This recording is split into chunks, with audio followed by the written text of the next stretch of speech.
What's up, everyone? Scott Sutherland here. It's Tuba Tuesday. Let's continue our talk about how a backyard garden hose can teach us about our breath in great brass playing. Last time we learned about how the garden hose is a great analogy for altering the speed of our air for register changes. I also like using the garden hose as a model for consistent airflow when we articulate. Smooth air is essential for clean articulations, but far too often we limit or disrupt the flow of the air at the starts of our notes. Imagine the hose in the backyard with water flowing out. Now, take your finger and flick the water stream.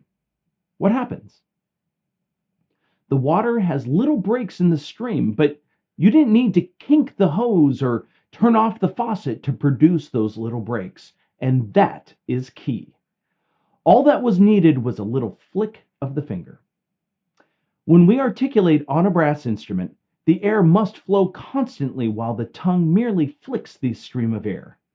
Stopping the air with the tongue or blowing for each individual note is like making a kink in your hose or turning the water off at the faucet.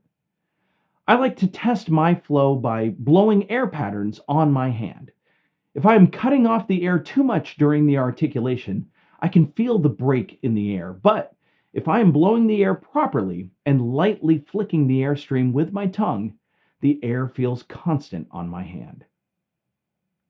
Understanding the flow, pressure, and control of air, much like water from a hose, can lead to more control over your playing.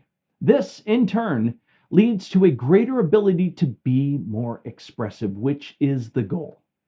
So, next time you are articulating, remember to just flick the stream of air from the hose and keep the water flowing. Thanks for joining me for another Tuba Tuesday. Follow me for more tips. Check out scottsutherlandmusic.com, and I'll see you next week.